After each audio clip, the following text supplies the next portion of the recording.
Trump. Mr. President, thank you so much for being with me tonight. Thank you, Maria. Thank you. We have so much to get to with you. President Biden's first order of business on January 20th and 21st was to overturn your policies at the border, immediately stop construction of the wall, triggering an... Boys, one, Trump is back, but two, I made a promise earlier today. Okay, listen.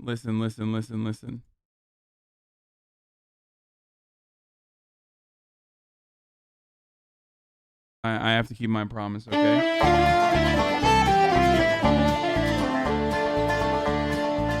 I was born on a Dublin street where the Ladies and gentlemen, boys, girls, and NBs, here it is, folks. I'd like to say, top of the hour, every hour, it's time for a 60-second ad break on this wonderful day.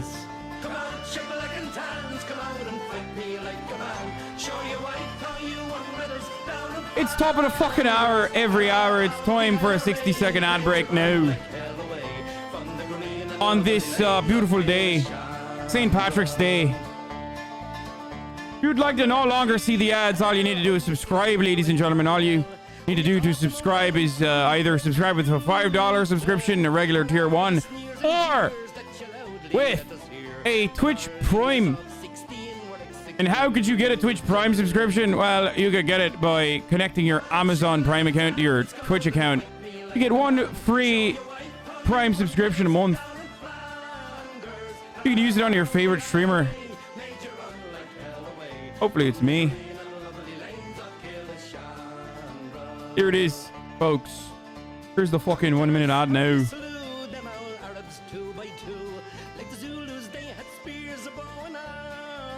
Dude, you look borderline suicidal in that Irish accent. What do you mean? What?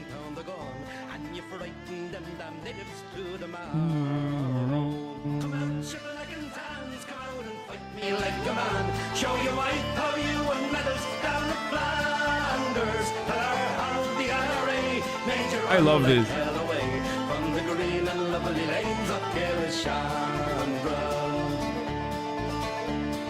Time is coming fast, and I think this day is near. When he's shown traitor, he will run before us. And if there'll be a need, well, our kids We'll say Godspeed with a verse up to of in this fine chorus. Come on, shake like in towns, come out and fight me like a man. Show you white power, you won medals down in Flanders. Colour of the IRA, Paint your own like Halloween. from the green and lovely lanes of Chandra. Come on, shake like in towns, come out and fight me like a man. Show you white power, you won medals down in Flanders. All right, we're back, ladies and gentlemen. We're back on Donald Trump now. All right. There it is. Onslaught of new illegal immigration. Your reaction, do you believe this would not have happened had he not overturned your policies? Well, my policies were working better than they've ever seen on the southern border. The wall is almost complete. We just had to fix little sections, complete little sections that... I love that they're fucking showing like the weak spots in the border. You know what I mean? Our weaknesses in our border. had to be together. We needed them in order to get the trucks back and forth from side to side. I love how good Fox News does interviews, by the way. They're so good. Sir, when you did an incredible job of expelling all of the illegal immigrants that are murderous drug dealers, did you ever feel like the situation would get so terrible when the next president, who is a demon and also an anti-American op, would allow these illegal rapists to come back into the country? How do you feel about that? Can we get your thoughts, please? But they've chosen to stop right in the middle. They could have it finished in a month, and it would be just magnificent. It already is magnificent what it's done in the areas where it's totally completed, but just small sections are remaining, and they should finish it. But they're destroying our country. People are coming in by the hundreds of thousands. Young children are coming in, and they leave their homes, and they come up because they think it's going to be so wonderful. And frankly, our country can't. It's not going to be wonderful. We're going to fucking kill them. So it's not wonderful. That's what I wanted to show them. I wanted to demonstrate that It's actually not wonderful at all to be in America, believe me. It's very bad. It's not bad enough, which is why I decided to make it bad by implementing really bad policies that were harmful, believe me. Handle it. It is a crisis like we've rarely had, and certainly we've never had on the border. But it's going to get much worse. I mean, what you're seeing now is very bad, record numbers, but it's going to get much, much worse. With a little bit of time, you'll see those numbers expand at a level like you've never seen before.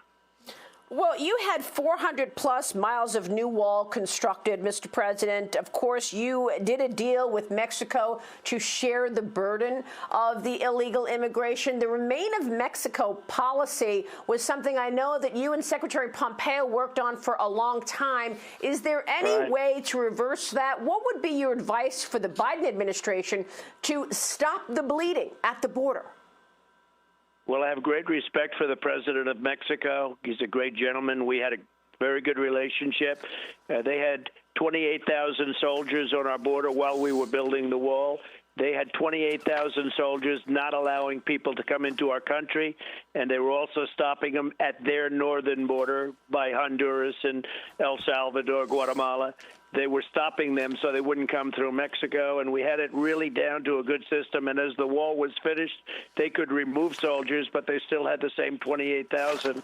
And we had a great relationship. They understood that I was playing with tariffs if they didn't do that, but we never had to do that to Mexico because the relationship that we developed was very, very good, very close. And we stopped what was coming into Mexico at their northern border. They stopped I gotta pee. I'll be back in 1 second. And they stopped it at our southern border. So we had very few people coming in, and we also stopped human trafficking. When I say stopped it, made a tremendous dent like has never been made before, and also drug trafficking. So we did a lot of things, and all of that is now eroded. Today, they're coming in. You take a look. They're coming in from all foreign countries. I see they're coming in now from Yemen. They're coming in from the Middle East. They're coming in from everywhere. They're dropping them off, and they're pouring into our country. It's a disgrace. They're going to destroy our country if they don't do something about it. Yeah, we've been talking a lot about this and the implications. There are sexual assaults. Mexico's president said that the cartels view President Biden as the migrant president. Look, President Trump, you've had a little time now to sit back and think about all of this. I want to get your take on President Biden's agenda, including the border, but also this stimulus package, the idea that we are on the doorstep of much higher taxes. What would be the impact, in your view, on an economy that is just beginning to recover? Well, it was recovering under my administration twice. We got it to a level that the world has never seen before. We were the envy of the world, and then when we got hit by as I call it, the China virus, COVID, it obviously went down along with every other economy, and then we were the first to get it back up. And the stock market when I left was slightly higher than it was even at the prime prior to COVID. So it was incredible what we were able to do. If you look at the jobs numbers, we had the all-time highest number of jobs. We had 160 million people working. We were never close to that. Guys, actually, Nazis were left-wing progressives, and Joe Biden is responsible for COVID. Yeah, COVID happened under Joe Biden's watch. So all of the COVID that happened under Trump's watch, it was metagaming. So we're retconning that. Okay. The mods actually called in and made sure that everyone retconned COVID under Trump because it was power gaming by China. So we're just no longer recognizing it. It's actually COVID actually started under Joe Biden now. Everything we had, African American, Asian American, Hispanic American, everybody was setting records. Women, it didn't matter. Any group was setting records. And now, when I look at what's happening, we were energy independent. Very shortly, we will no longer be energy independent. Gas prices are going up at a far more rapid rate than anybody's seen in a long time. We had gas prices very low, and yet we had more energy jobs than we've ever had. But, you know, when you see gas prices going up, and they'll be going up by $1, $2, $3, if you look at that, and that's, you know, it's bigger than a tax increase. To the consumer, you get a $1 increase in gasoline. That's bigger than a tax hike, than a big tax hike. So it's a terrible thing that's happening. And then let's talk about tax hikes. They'll be raising taxes at the highest number that we've ever seen. It'll be the biggest tax increase in the history of our country to pay for everything. And it's a very devastating thing. It's a very sad thing to watch. Fortunately, in my administration and through what I did, frankly, and others, but what I did with the FDA is I forced them to move quickly, and we got the vaccine done in 9 months instead of 5 years. I don't think it would have ever been done, frankly, because according to their rules and regulations, it would have never. It was crazy when the fucking Turkish immigrant living in Germany came up with like one of the first vaccines for BioNTech. The one that Pfizer developed. It was so crazy when when Donald Trump personally did that. It was wild. Like, motherfucker, Dolly Parton did more to develop a vaccine than Donald Trump did. I don't know. I just don't understand how you can run with this. But I mean, I guess I do understand it.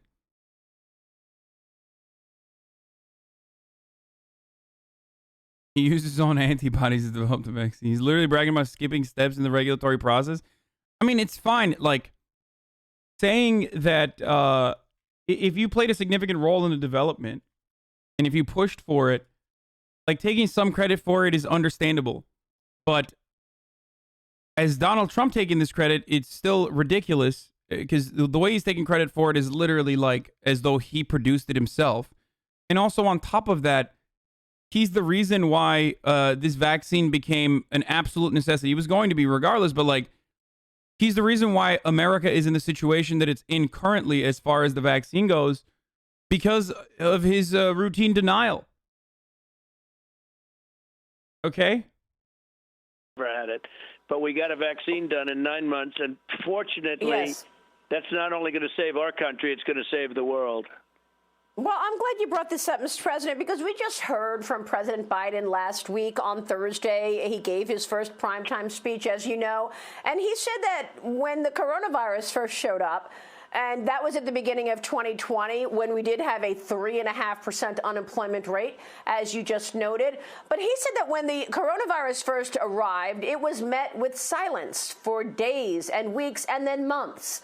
There was no word of your Warp Speed program. How are you feeling tonight about the fact that you're not getting any credit for any of this by the Biden administration? In fact, even when it comes to the border, Nancy Pelosi this weekend said that the Biden administration inherited the border issues from the Trump administration. So when you go to the COVID issue, we did a great job. We get very little credit for it. I closed the country far earlier. Dr. Fauci and Birx and all of these people that frankly made nothing but mistakes. They didn't want to do it. They didn't want to close it to China. I closed the border to China. I closed the border to Europe. Italy and all these countries that were having tremendous problems long before they wanted me to do it. And if you look at Biden, he didn't want to do it months afterwards. And then ultimately he admitted that he made a mistake in saying that. If I didn't do that, we would have had hundreds of thousands of more lives gone. But the big thing is I've always felt it was the most important is the vaccine. The key was always going to be the vaccine. And when Biden got the vaccine in December, and on January 20th, he made a statement that he doesn't think we have vaccines. Now, I don't know, did he make that statement as a statement, or did he not actually know we had the vaccine? What's going on there? But he got his shot. He got his first shot on December 21st, I believe. So with the vaccines and with the job we've done with COVID, I inherited an empty cupboard. Biden failed very badly with the H1N1, with the, as you know, he had a chance to do something, and they had a tremendous failure. H1N1, it was a disaster. And now he's taking over this. What he's taken over, warp speed, we had it, our military, what they've done in terms of delivery has been incredible. Incredible. Yeah. And we gave up to 1.3 million shots a day before he even took over. So not only did we have the vaccine, and one thing we did, we took a big bet on this. We started manufacturing the vaccine before we really knew it worked. We saved many, many months and millions of lives by doing that, because you wouldn't have the vaccine right now if we didn't take that chance. We knew what we were doing. Holy shit, dude. This is literally just 12 minutes of Trump acting like he fucking invented the vaccine. I guess the one crumb of positive from this entire interview is the fact that like a lot of Republicans and a lot of Trump fans are anti-vaxxers, right? So maybe some of those delusional idiots will accidentally watch this Maria Bartiromo broadcast and be like, all right, well, he invented it, so I'll put it in my body now. Like, you know what I mean?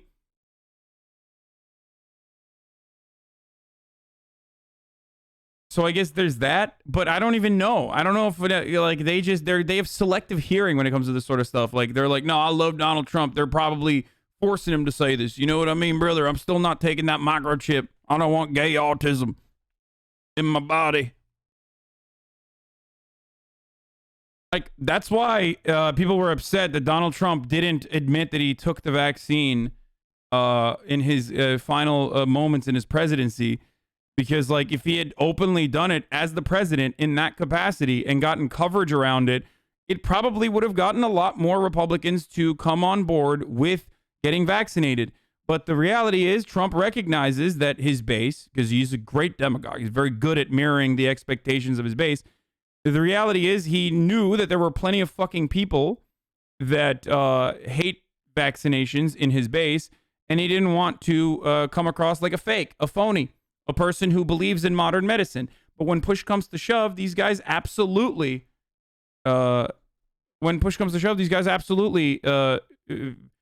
betray the values that they espouse on camera.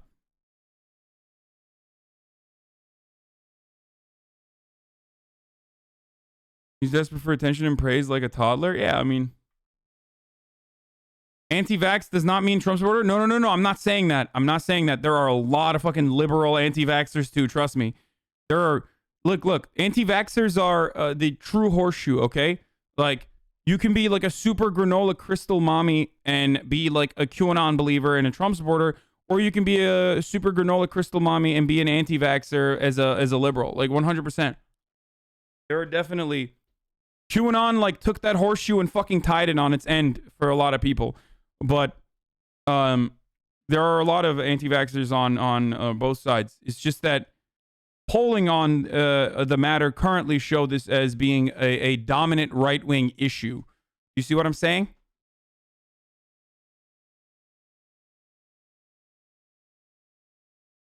Keep crying. Trump won in 2016 and will win in 2020. We maggots support vaccines. Yeah, after watching Wife Swap, if you were here for the React Lore content, you would know that the true American political horseshoe is demonstrated daily on the incredible TV show, the slice of life anime Wife Swap. Knew that we felt strongly it was going to work, and we took a risk, and the risk was spending billions of dollars to develop it before we knew and before we had the approval that it was going to work. It works incredibly well, 95%, maybe even more than that. It works incredibly well, and it's really saving our country, and it's saving, frankly, the world. So, Arkadaşlar, Türkler hala buradaysanız, Amerika'daki Cumhuriyetçi Partisi Türkiye'deki Cumhuriyetçi gibi değil. Amerika'daki Cumhuriyetçi Partisi muhafazakar parti. MHP ve AKP, hatta AKP direkt olarak Amerika'nın Republican Partisi. Tamam mı? Yanlış anlamayın. CHP solcu, daha sola yakın, daha doğrusu liberal parti. Amerika'da demokratlar. So, Mr. President, I know that you received the vaccine. Mrs. Trump also got the vaccine. Would you recommend to our audience? In Turkey, when you say Republicans, the Republican Party in Turkey means something entirely different, means the opposite. Like, the Republican Party in Turkish politics, when you translate it to Turkey, is the equivalent of the Democratic Party in America. So I was correcting that for the Turks in the chat who might not understand it, because they're like, "What do you mean? Like the Republicans? Like, aren't they the liberal party?" That they get the vaccine then? I would recommend it, and I would recommend it to a lot of people that don't want to get it, and a lot of those people voted for me, frankly. But, you know, again, we have our freedoms, and we have to live by that, and I agree with that also. But it's a great vaccine, it's a safe vaccine, and it's something that works. And we've been working round the clock, and what I got the FDA to do, this would have happened in many, many years from now if I didn't get involved and if we didn't get involved. Yeah, tell me more about that. I remember you were talking about, when you were in office, you were talking about the meeting that you held with the major pharmaceutical company heads, and you were garnering all of their support to work together to ensure that a vaccine was on the market as soon as possible. And you said that one issue that you were trying to do was to alleviate any bureaucracies within the FDA. How was it that you were able to encourage a vaccine on the market within 9 months? That was quite extraordinary. Well, I wouldn't say the FDA loves me, but I pushed them very, very hard, harder than they've ever been pushed. And a number of the people in the FDA admitted that, and at the end they were very happy. But they did not like me. In fact, they wanted to announce it sometime after the election because they just didn't. I think most people knew we pretty much had the vaccine before the election, but they wanted to announce it along with the drug companies who are not fans of mine, because if you look at favored nations and all of the things I've done to bring down drug prices, nobody's ever done what I've done. But that cost the drug companies a lot of money. In fact, they took tens of millions of dollars of commercials. So they wanted to announce. Jesus Christ, what are the papers? Like, she's just like looking for new points to suck Trump off on. Like, she's like, oh fuck, I ran out of all the talking points. Oh God, I guess we got to finish the interview now. And I understand that, but somebody had to do it. You will see drug prices. If Biden leaves it alone, you will see drug prices. Favored nations means we get the price of the lowest nation. Whoever pays the lowest, we get that price. Right now, we're the highest in the world. We will be the lowest in the world, meaning tied for the lowest in the world. The drug companies were very unhappy with that. They never thought anybody would do it, but I did it. So with the vaccine, I pushed the FDA at a level that they've never been pushed before, and they got it done in 9 months instead of 5 years. Now, the 5 years, I think, would have never happened because I don't think they would have ever gotten it done. Yeah, Trump is the reason why there was international cooperation, unlike international cooperation has ever happened before. Here's what Donald Trump actually did, okay? He tried to buy and monopolize a fucking research being done on a potential vaccine. That's what the Trump administration tried to do and failed to do. And it doesn't matter. Like, here's Li Fong finally not talking about like why nobody talks about black on black crime or whatever, and actually doing what he's really good at, which is uncovering executives in big pharmaceutical industries being total assholes. Pfizer executives explained to investors that people may need a third dose of the COVID vaccine in addition to regular yearly boosters. The company will soon begin plans to hike vaccine prices, given the significant opportunity for our vaccine. Here are some of them talking. And not as so we don't see this as a one-time event, but we see this as something that's going to continue for the foreseeable future. Now, in terms of pricing, let me see if I can hit on that. So if you look, this isn't scamdemic, guys. This is literally just how pharmaceutical executives operate. I don't understand. This is just capitalism, boys. Love it or leave it. owe it. You can't leave it. When you leave it, you are excommunicated from the global trade, global marketplace, and considered a villain for the rest of the planet. And, they will do everything to fucking destroy you. Thank you, Wombologist, for the 10 gifted subs. Look at how current demand and current pricing is being driven. It's clearly not being driven by what I'll call normal market conditions, normal market forces. It's really been driven by kind of the pandemic state that we've been in and the needs of governments to really secure doses from the various vaccine suppliers. So what I believe is we move from a I don't think they're designing the vaccine with planned obsolescence. Dude, come on. No. The reality here is, I don't think they're doing that. No, the vaccine this strain inherently changes in a similar capacity to influenza, okay? The only difference is that the outcomes are more deadly and the spread is more devastating than regular influenza. It's just that like the vaccines that you get, like flu shots that you get, are different every year over year. The planned obsolescence is the virus mutating organically.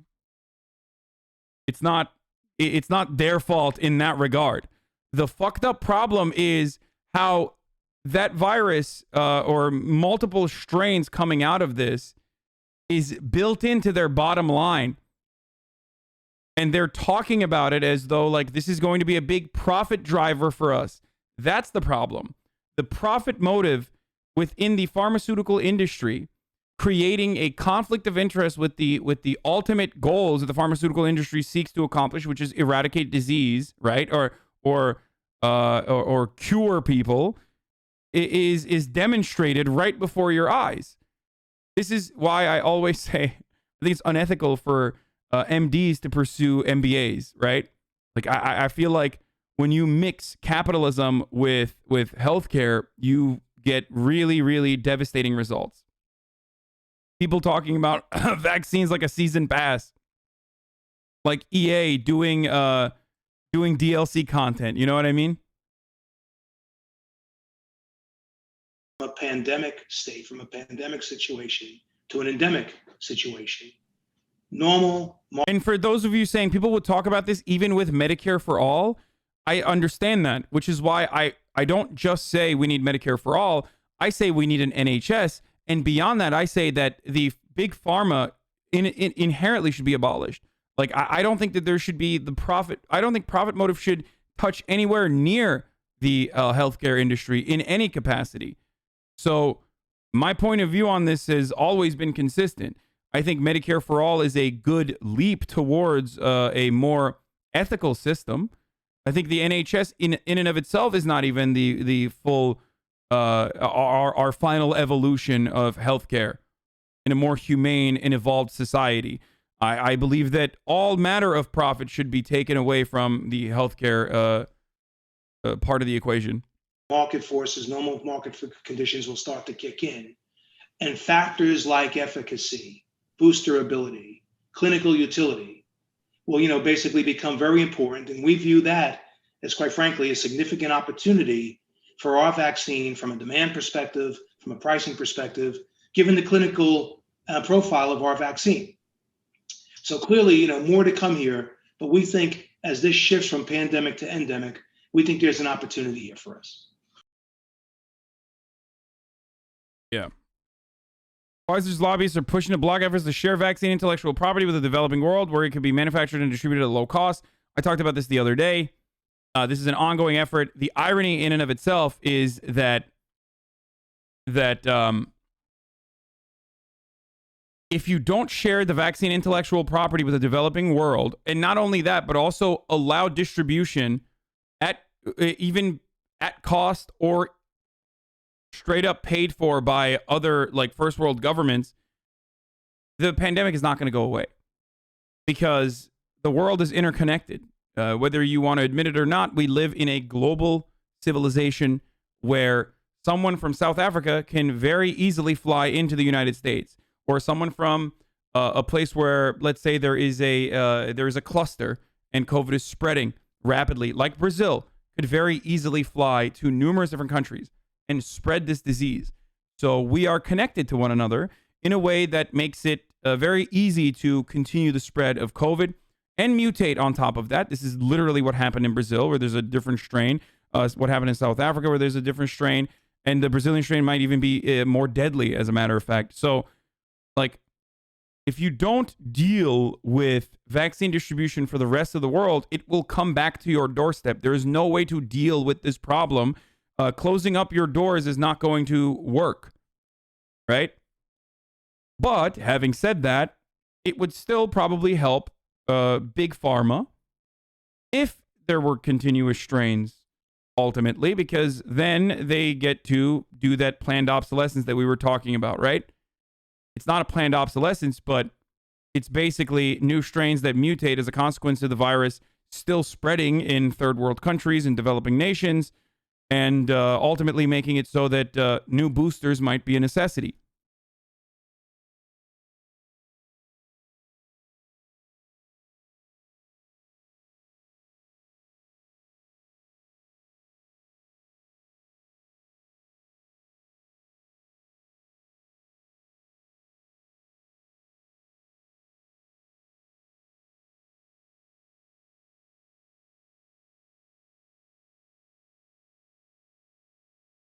And for the people who think that there is no incentive for vaccines to be developed without the profit motive, that is not how vaccines were intended to develop.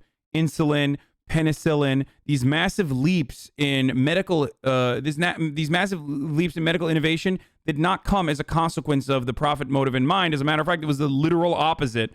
The inventor of insulin did not think that it would be sold for $400 fucking a pop in the United States. Like, its IP was absolutely exploited.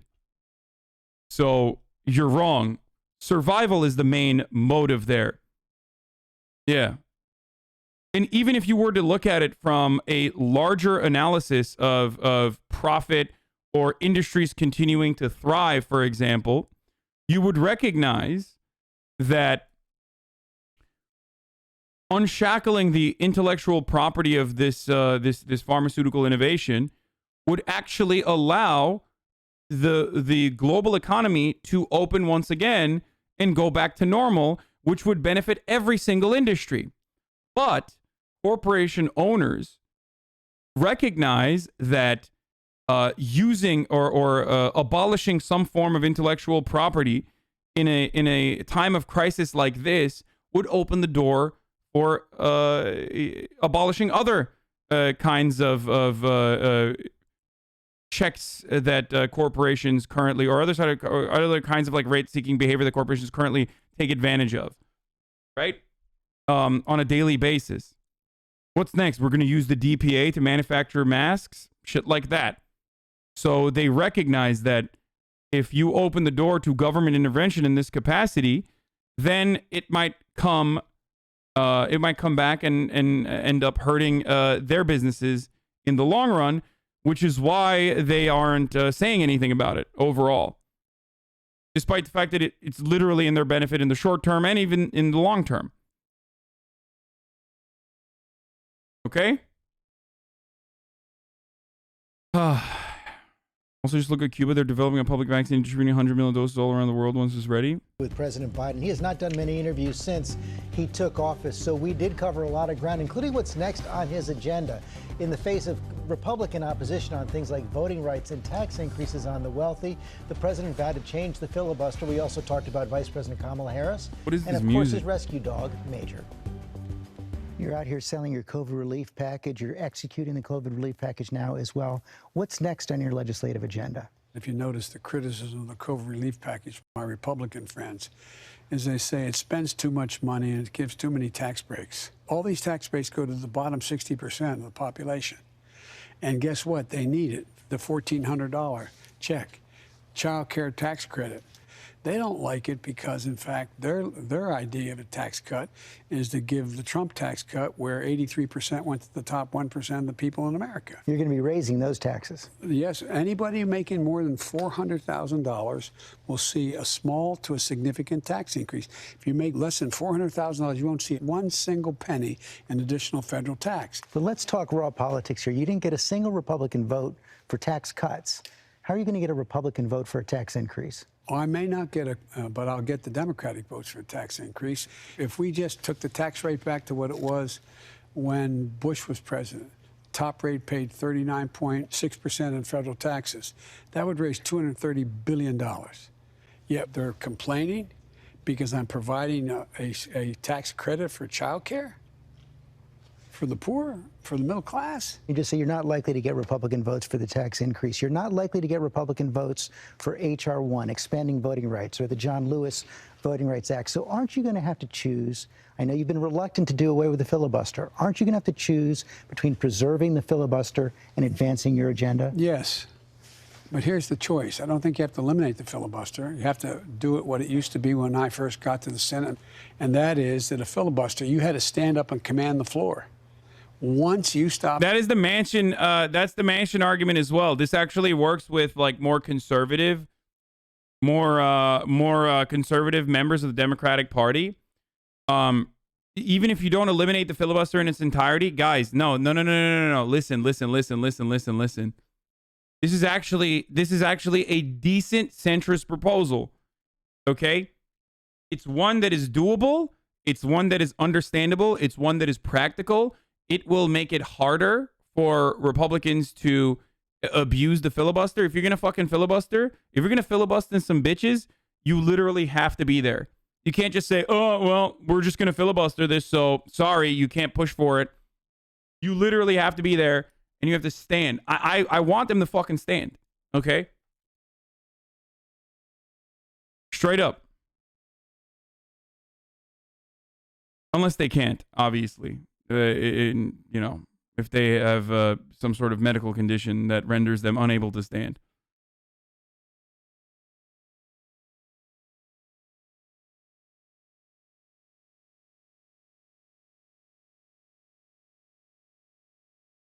Yeah, especially because, like, guys, remember, Bernie was apprehensive about the elimination of the filibuster and didn't want to do it because Bernie Sanders has utilized the filibuster in the past as well.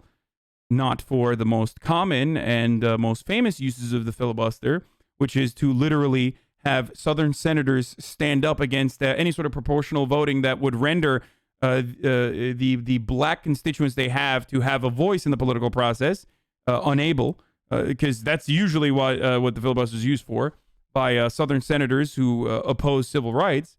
But it is a tool that the minority party can use from time to time, and it's important, and that's part of the reason why some in the Democratic caucus, even if they are progressive, have opposed it.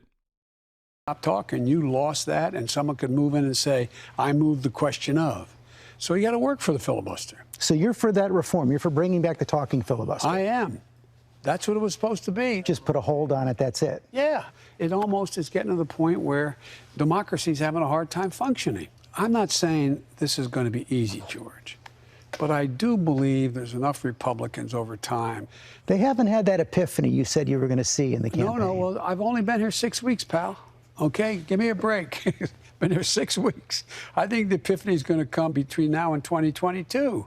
78% of the people say they support this program. 52% of Republicans. Republican voters want to be able to choose between being able to send their kid to a daycare that they can afford. It's not like every Republican voter is a billionaire. You probably walked into the Oval Office as president with about as much experience, if not more experience, than any other president who's ever served. More than 3 decades in the Senate, 8 years as vice president.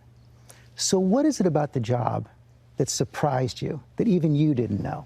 What has surprised me is that I'm not as surprised as I thought. Well, Madison Cawthorn's not a senator, chatter, so it doesn't matter. But I might be. I don't know if that makes any sense. It's like sitting, when I was vice president, the big difference is That famous expression of Harry Truman, the buck stops here. For 8 years, I had a great relationship and still do with Barack. And I'd always be the last person. Flex. Motherfucker said Barack, dude. That's a flex. I have a great relationship with Barack. Okay, bro. Person in the room. And I'd say, you know, throw the pass or run the ball. And I'd give my opinion. I was the last guy, and I get to leave. But he's all by himself to have to make that decision. That's the big difference. Is Vice President Harris the last person in the room? Most of the time, yes. As a practical matter, yeah, she is. One final question. It's been reconciliation bills for almost a decade, and suddenly democracy is almost not working. Yes, democracy hasn't worked for a while, and the weaponization of the filibuster has been an ongoing problem for especially the Democratic administrations. Like part of the reason why they unshackled some components within the filibuster to ensure that regular administrative processes, like the administrative control over the judicial branch, could continue. You know what I mean? Because fucking Mitch McConnell and the Republican Party overall was just like, no, we're just literally not going to let you do regular executive branch duties. We're just going to stop them from happening. So we've just never been able to. I mean, this has just not worked. It has not worked in a while.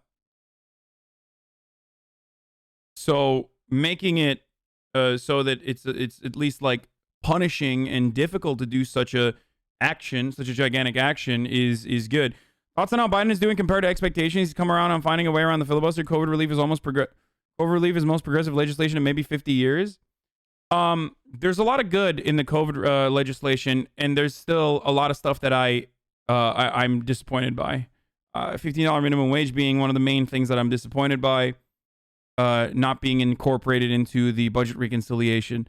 So I've been very balanced and careful to admit and recognize when Biden goes above my expectations. Like I've talked about how he how I talked about how what he did is like an old school Democratic thing that most Democratic politicians have not done in years, which is to take a stance in a unionization effort in Bessemer, Alabama. I can understand the disappointment. Also agree with you being balanced. You've been real fair. Yeah, like what he did there was really good. Him talking about the unionization efforts in Bessemer, Alabama against Amazon, very good. His approval rating is really good too, as a consequence of some of the actions that he's taken thus far that are following through on the original promises. If Democrats stuck to broader economic points of view and made that their bread and butter and actually pushed for those progressive economic policies over and over again and pinned Republicans into simply talking about Mr. Potato Head's dick, you would actually start changing the outlook that the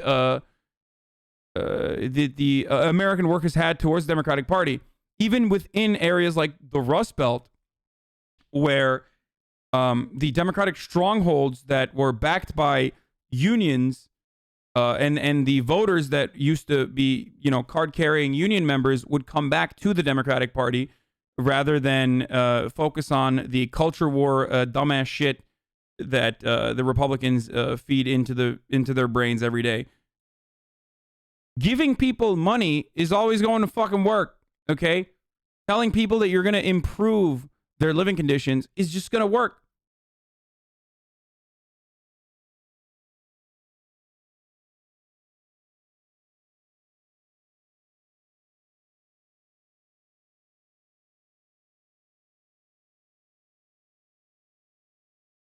Corn Pop like corned beef, so we made him an honorary Irish. That's why we call him Corn Pop on St. Patrick's Day.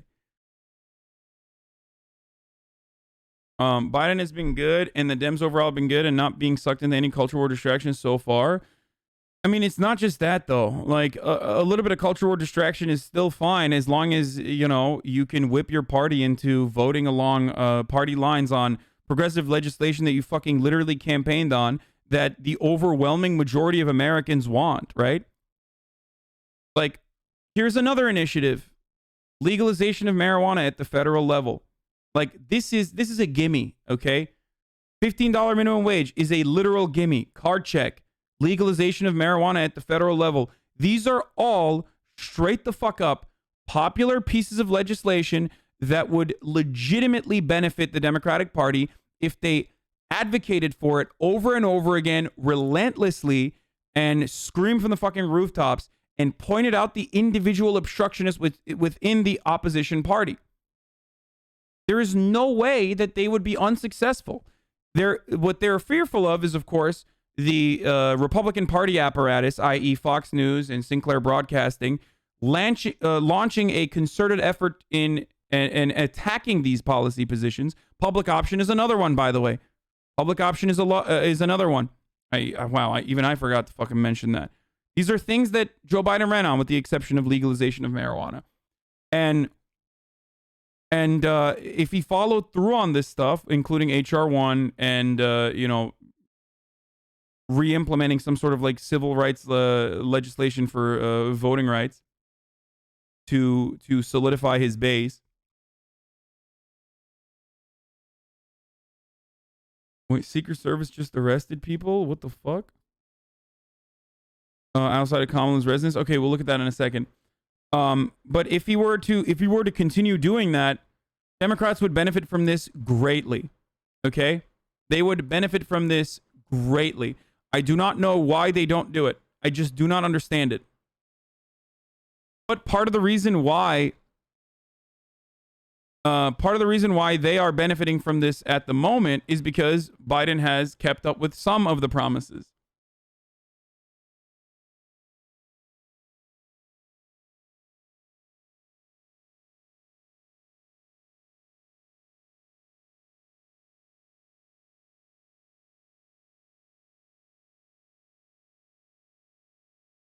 Hey, what do you think of legalizing all drugs? I agree. I think that all drugs should be decriminalized.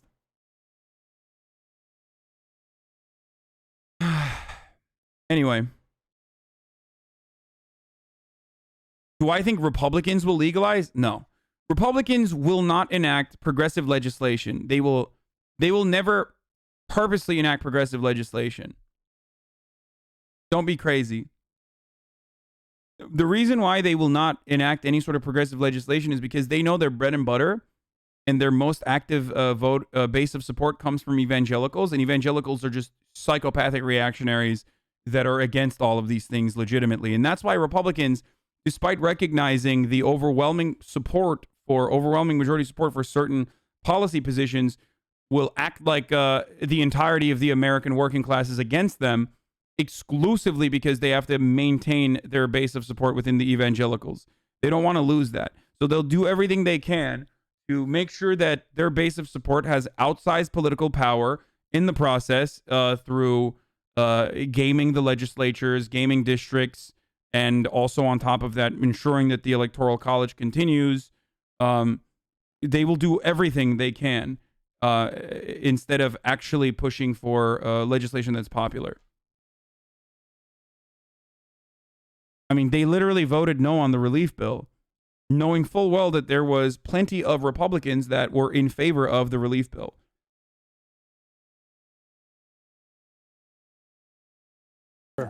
Is Major out of the doghouse? Yeah. The answer is yes. Major was a rescue pup. Major did not bite someone and penetrate the skin. And the dog's being trained now. Our trainer at home in Delaware, he was going home. I didn't banish him to home.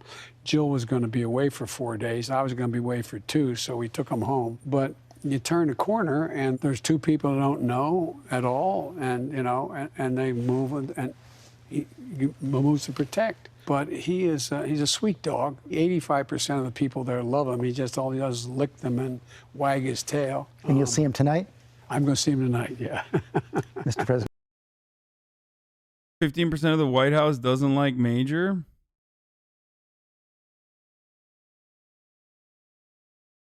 Isn't it bad to legalize all the drugs? No. Mass decriminalization efforts have been incredibly successful in treating addiction as a as a disease rather than crime. Criminalizing addiction is actually really bad overall.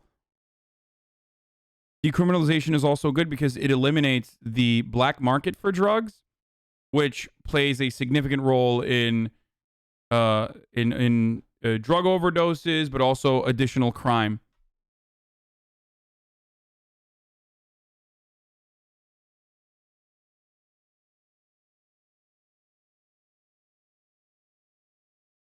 You keep using decriminalization and legalization interchangeably. Could you clarify? Certain drugs I believe in legalization. Certain drugs I believe in decriminal. All drugs I believe in decriminalization. Certain drugs I believe in legalization.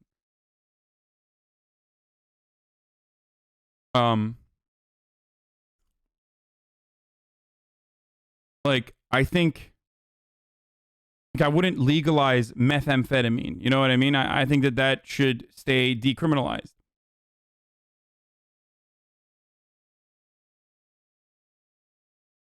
Heroin should be decriminalized, but not legalized.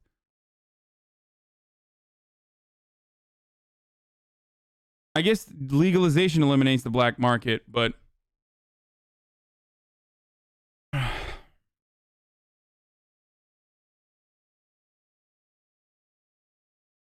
until 2016, fentanyl enters the black market. The majority of opioid overdoses were actually due to legal prescription drugs.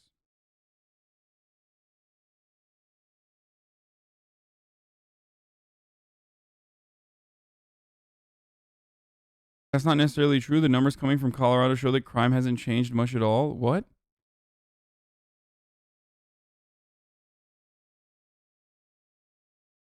All these moms are anti-weed being legal, don't realize the kids are inhaling vitamin E acetate in knockoff hash roll carts. Decriminalizing helps root out the counterfeit shit that literally kills.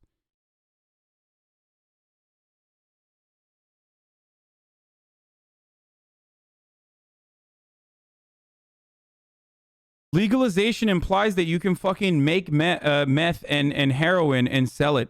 Okay, that's why I don't think that like certain fucking drugs should not be fucking legalized, but instead decriminalized. You know what I mean?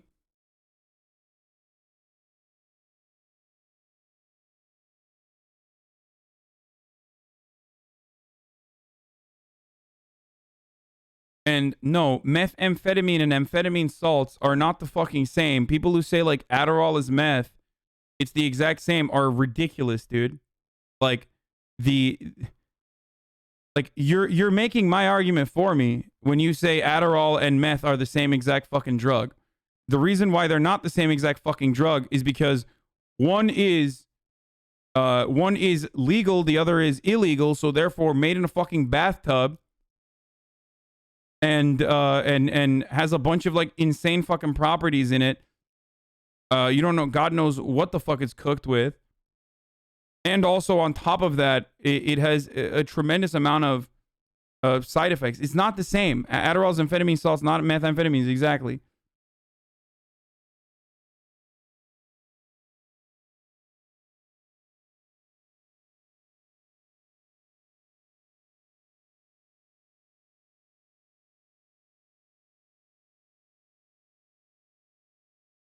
I mean, I make the joke. I play into that meme all the time too, but it's like not the same, obviously.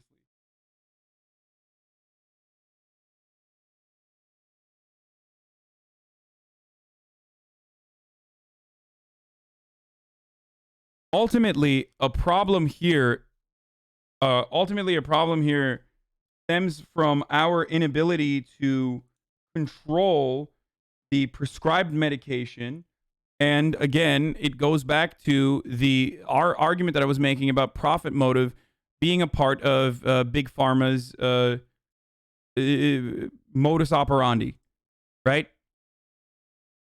Without the profit motive, you would not have overprescription, for example. Without the profit motive, you would not. I mean, the Sackler family and the ongoing efforts to punish this billionaire fucking family and the failure of state attorneys general to adequately punish the Sackler crime family, basically, for what they have done with OxyContin right now is literally a great example of capitalism and its failure to actually heal people.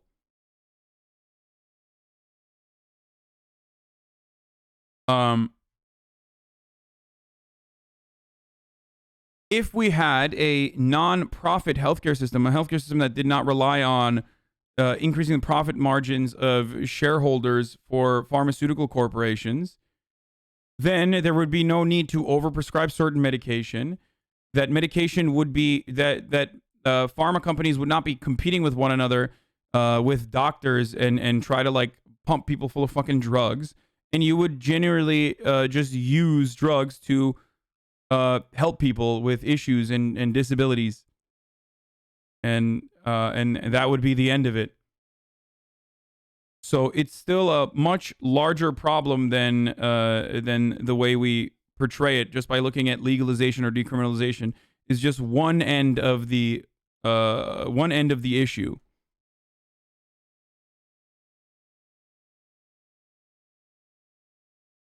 Okay?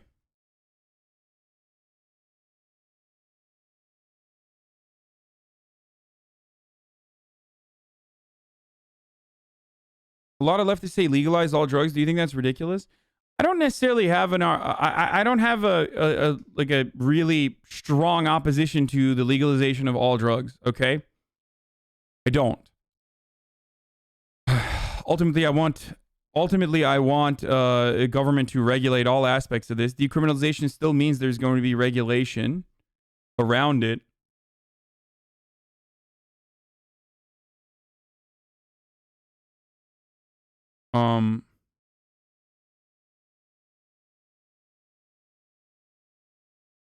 I wouldn't have an issue with it in the long run, probably.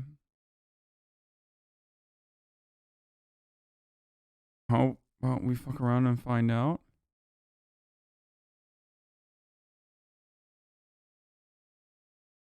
Yeah, but legalization or decriminalization is an important first step, specifically because it helps addiction treatment.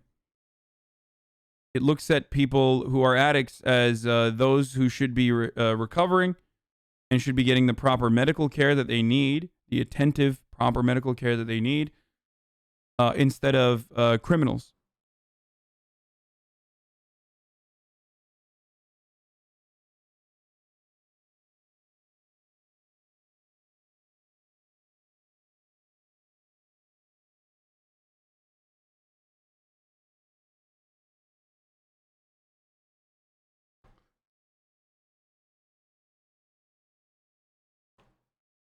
Yes, I think that's what I'm trying to say. That's why I was talking about decriminalization.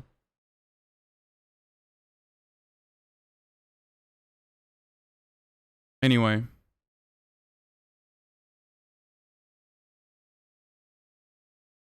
Thanks for your time. Thank you, George. I appreciate it. George, your interview with President Biden already making headlines. Boy, he Biden, came to don't play. come This was over. his most extensive and expansive interview since his inauguration. The president was primed to weigh in on all the big issues, voting rights, and 100 million vaccine doses by next week, $100 million out the door. Every American eligible for the vaccine by adult American by May 1st. Something close to normal on July 4th. But tell everyone, when is everything going to be normal for Americans? Well, first of all, I won't even be able to meet the July 4th deadline unless people listen, wear masks, wash their hands, and socially distance, because not everyone by July 4th will have been vaccinated. How do you get the politics out of this vaccine talk? I, honest to God, thought we had it out. I, honest to God, thought that once we guaranteed we had enough vaccine for everybody, things would start to calm down. Well, they have calmed down a great deal, but I just don't understand this sort of macho thing about, I'm not going to get the vaccine, I have a right as an American, my freedom to not do it. Well, why don't you be a patriot? Protect other people. How about emphasizing the positive? How has life changed for you since you got the vaccine? I can hug my grandkids now. They come over to the house, I can see them, I'm able to be with them. I've had the vaccine, and second... All right, old man, stop flexing on us. All right, we get it. Sick, bro. It has changed my life in the sense that I've been able to demonstrate to other people that I doubt whether people would expect me to take it, but I think it was safe, to make the case that it is safe to take the vaccine. it's important to take the vaccine. Let's talk about the crisis at the border. Some heartbreaking scenes down there Yeah. right now. And a lot of the migrants coming in saying they're coming in because you promised to make things better. It seems to be getting worse by the day. Was it a mistake not to anticipate this surge? Well, first of all, there was a surge the last 2 years, in 19 and 20, there was a surge as well. This one might be worse. No, well, it could be, but here's the deal. First of all, the idea that Joe Biden said come, because I heard the other day that they're coming because they know I'm a nice guy and I won't do They're what Trump saying did. this. Yeah. Well, here's the deal. They're not. The adults are being sent back.